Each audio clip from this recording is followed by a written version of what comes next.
Ignition sequence starts. 6, 5, 4, 3, 2, 1, 0. Liftoff. We have a liftoff.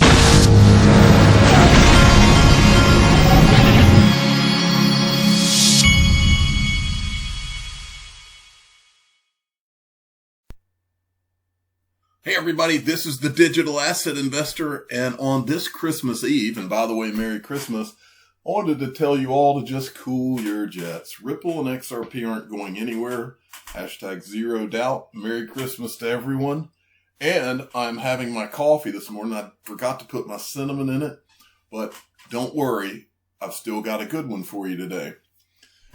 You know, I've told you many times on this channel that after about over 2 years of doing this channel, when all you do is talk about one company and one digital asset, your brain goes to work all by itself. Sometimes when you're sleeping, sometimes it just in the middle of the day, something will pop in your head and you'll say, oh, I remember something from that guy. Well, when this thing came out with the SEC over the last 48 hours, at first, just like you, it's shocking to me, it's shocking to everyone.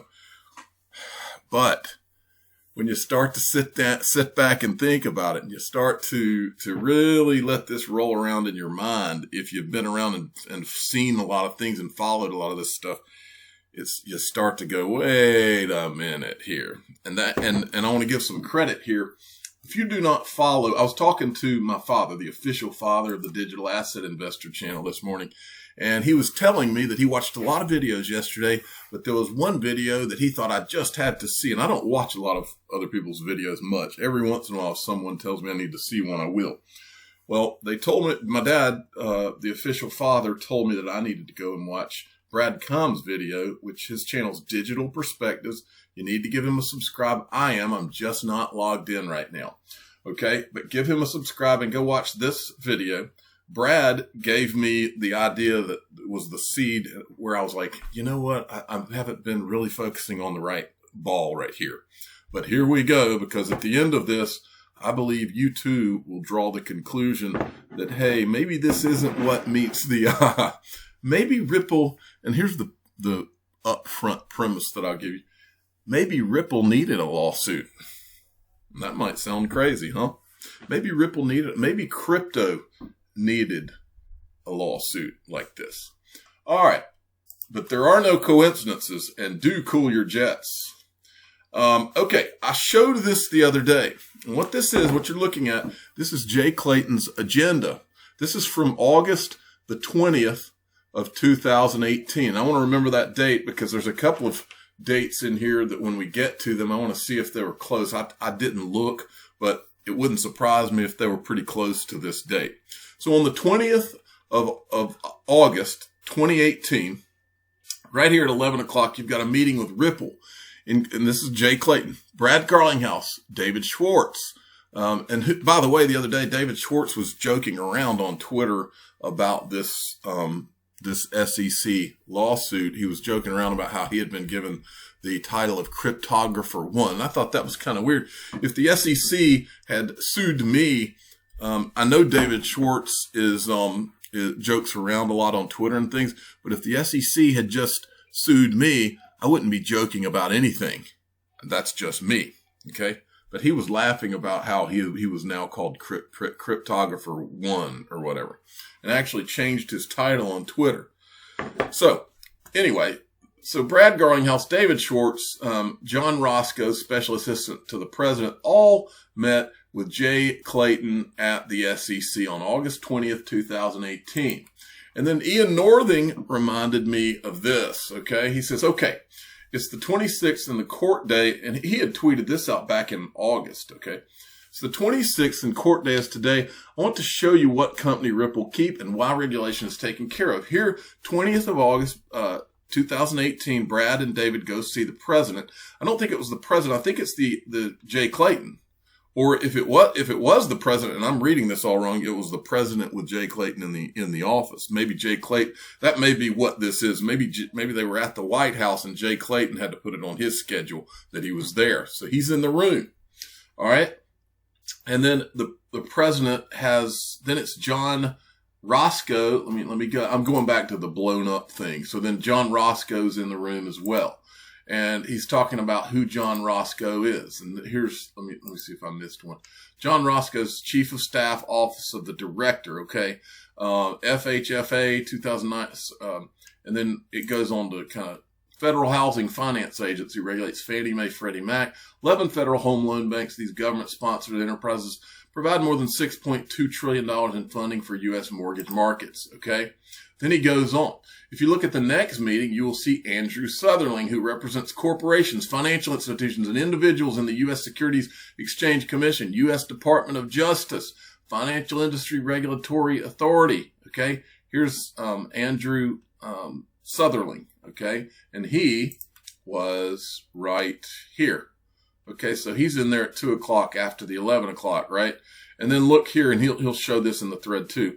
But at 6:30 p.m., Joseph Otting. Now remember who Joseph Otting is, because I showed you the other day. Joseph Otting was one of Steve Mnuchin, the Treasury Secretary's left and right hand men. Okay, when he was at One West Bank, before he goes and becomes the Treasury Secretary. And then Joseph Otting becomes the comptroller of the currency. Brian Brooks, who's the other right-hand man, goes to Coinbase. Then Otting steps down and Brian Brooks steps in as this interim office of the comptroller of the currency or whatever. Okay? So back to the thread. So then it shows who he is, and then it says next meeting is the comptroller of the currency, Joseph Otting, who has since left Trump, and Trump appointed Brian Brooks as the now stepped in, coincidentally used to work at Coinbase. Okay, so here's these guys. All right. Then he says the next day, Steve Mnuchin, U.S. Treasury of the Secretary, and Robert Cook, President of Industry Regulatory Authority. Do you really think regulation is a problem? Okay, so he's making the point. Why is Ripple's right there in the middle of all of this? Okay, so that's where Brad Combs' video, which you should go watch, steps in. And the idea here, again, is what we're watching something that had to happen? And is, Esoteric XRP one time put at the top of he pinned in his tweet, I've always found it interesting. He says, is Ripple the good guys or the bad guys? Well, here's my question. Is Jay Clayton a bad guy? Or is Jay Clayton playing his part in all the world being a stage? That's the question here. Because on June 17th, this was sent out by Forbes Crypto. Okay? Breaking. XRP is not a security, declares former CFTC chairman Chris Giancarlo. And if you remember, around the same time, Tom Emmer, U.S. congressman, who's a member of the Blockchain Caucus, also was on a call with Brad Garlinghouse during all of this, the current events, was on a call with Brad Garlinghouse, and Tom Emmer himself said XRP is not a security, and he was going on and on and on. And then on June 17th, Chris Giancarlo, who used to head the CFTC, right, and now is in charge of the Digital Dollar Project, pins this, okay, and he also works for Wilkie. I don't know the whole title of the law firm. I'll show you. Okay, but anyway, he writes this whole thing in Forbes about how XRP is not a security. And then it was about, what he was talking about is how XRP fails the Howey test and is not a security, says former CFTC chairman Christopher Giancarlo. All right. In an op-ed, and they're talking about the op-ed, Giancarlo, and it says he's currently senior counsel at Wilkie Farr Gallagher, and they work on behalf of Ripple, a client of Wilkie Farr Gallagher. And it says that while, and this is him talking, I guess, much like Bitcoin and Ether, XRP is a digital currency supported by a distributed ledger that uses cryptography to store and transfer assets. However, XRP and the underlying XRP ledger were designed in 2011 and 12 specifically as a payment mechanism by software developers who later founded Ripple Labs. Ripple today utilizes XRP to address liquidity and challenges faced by financial institutions. Okay, so and then they're talking about how under the Howey framework, transaction represents an investment contract if a person invests his money in a common enterprise and is led to expect profits. Okay, so here's what I'm getting at with all this, folks. Okay, so he's selling it. All right, and he's selling that it's not. Here's what I really think's going on right here. I think that they needed a new Howey test, and I'm not finished yet. I think they needed a new Howey test, and I think this is something that had to happen. Okay, I think Ripple, they want Ripple to be the new Howey test because these digital assets don't fall under what's happened in the past. They don't fall under this Howey test. It doesn't work for this.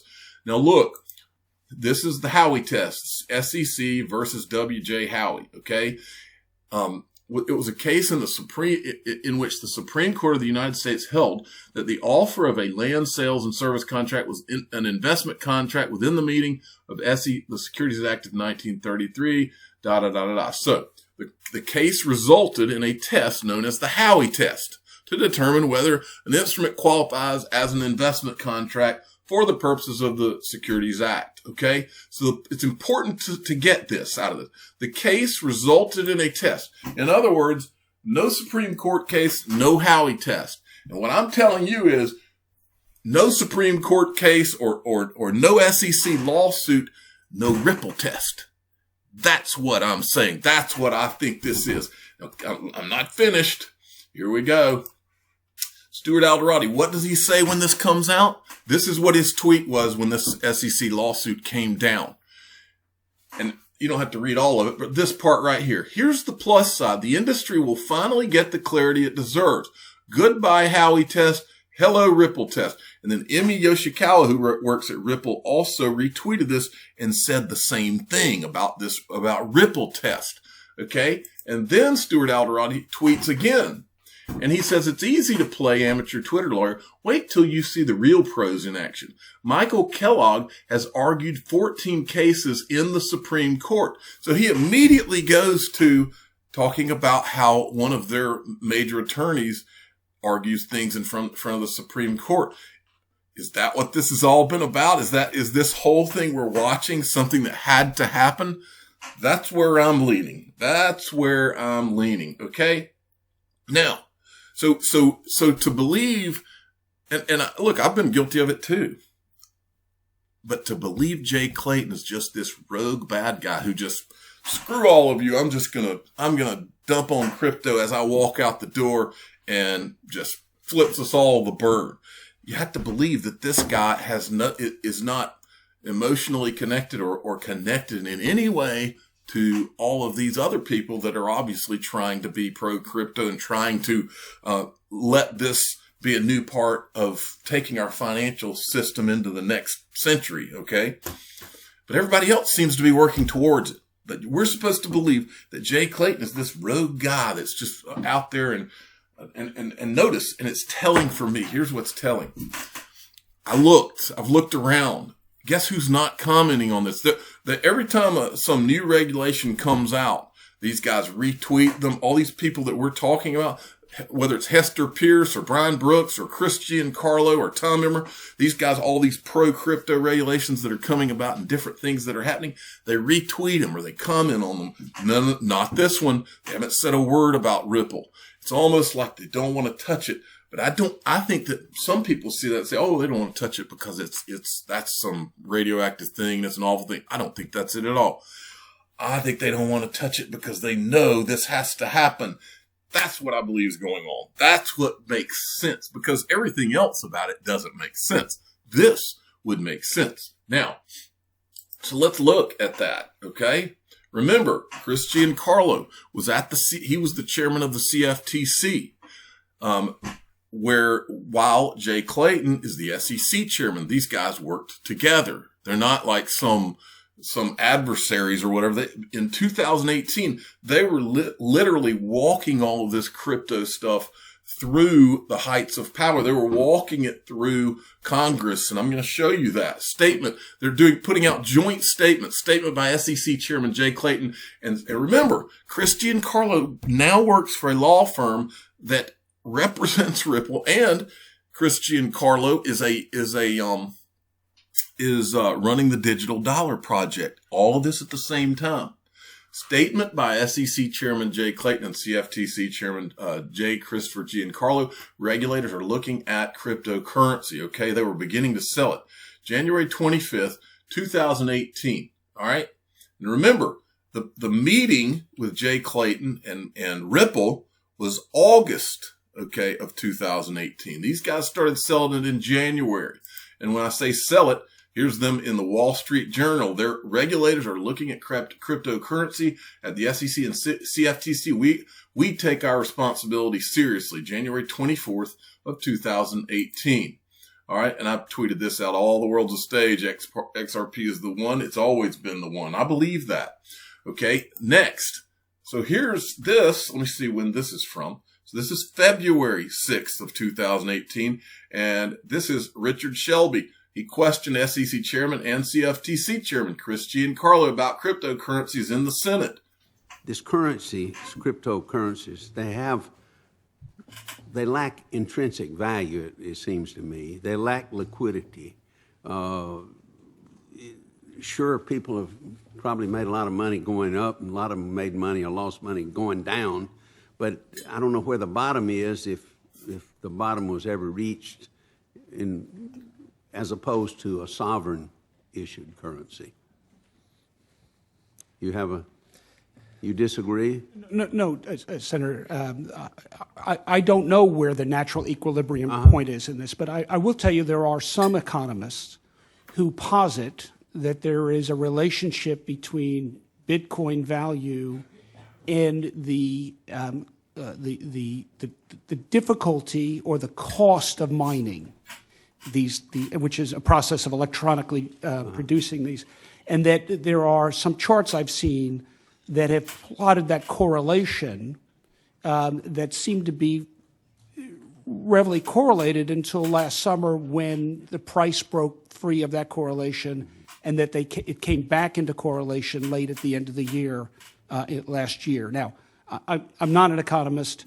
I find those things fascinating, but I'm not an expert in it. But the point the economists are making is that there is some sort of floor, that the level set is not zero, that there is some floor there tied into the cost of mining in Bitcoin. And I'm not endorsing that point of view. I'm just sharing that with you. Chairman Clayton, do you have any comment? Yeah, look, there are a lot of smart people who think there's something to the value of the cryptocurrency and the international exchange, and I'm not seeing those benefits manifesting themselves in the marketplace yet. And from the perspective of, look, I look at this as a perspective of protecting Main Street investors. They should understand that. All right. So then we have this. Okay, this is these guys were together. I mean, back in 2000. This is May. Well, this is May of 2019. Okay, CFTC Chairman Giancarlo and SEC Chairman Clayton signed MOU at 44th Annual IOSCO Conference in Sydney, Australia last week. And I was just talking about, look, they're hanging out together. Not that means anything. What means something is when you tie all this together. All this together. It's almost unbelievable. The idea, what you have to believe that this is something other than something that needed to happen. You have to believe that all these people are on the same page except Jay Clayton. He's just this guy, this rogue, and they can't control him. This is what I've always thought was weird. Nobody can get this guy and make him understand. And everybody else. And remember, all these people are in the same club. They're all in the same club. They all Goldman Sachs, you name it. It's the rotating thing. SEC, CFTC, White House, and it's Goldman Sachs, JP Morgan. By the way, Ripple just happened to add 7 days before all of this. Ripple adds this lady that headed the regulatory affairs at JP Morgan for 30 freaking years. Are you telling me she didn't know what was going on and doesn't know what's going on and isn't there for a reason? You better believe it. Okay. And then this morning, while I was putting this together, this pops up. Ian Northing, new pro-crypto SEC chairman appointed Elad Roisman, I don't know if I said that right, has been appointed to chair the U.S. Securities Exchange Commission. Okay. And they call him a pro-crypto SEC chairman. Well, I didn't want to take anybody's word for it, so I looked around. But Hester Pierce acknowledged that this is true. Congratulations to Chairman Roisman. I look forward to your leadership. And then we had this, Chris Giancarlo. This is back in August 2020. Congratulations to SEC Chair Clayton and Commissioner Roisman and Hester Pierce for their empowering smart investors, not just wealthy elites, to invest in promising private companies. Economic liberty is part of American freedom. And then finally, I wanted to show you this. This is from October 5th of 2018. Okay, now let's go back to let's see. That's August the 20th. Okay, just a couple of months later is when this was written. Okay, in 2018, President Donald Trump, CFTC appointee, Giancarlo on cryptocurrency. Let's go down to the last paragraph right here. No stranger to cryptocurrencies. Not long ago, he also advocated for a do no harm approach. I'm advocating the same approach to cryptocurrencies and all things having to do with this new digital revolution of markets and of currencies and of asset classes, says Chris Giancarlo, chairman of the U.S. CFTC. All right. His statements echoed those of the new SEC commissioner, Eli Roisman. In fact, that Donald Trump appointee also favors an approach that is fair and transparent. It is essential that SEC approach these new challenges in a fair and transparent manner, provide clarity and certainty to markets and investors, and enforce the laws and regulations that hold market participants accountable, he said.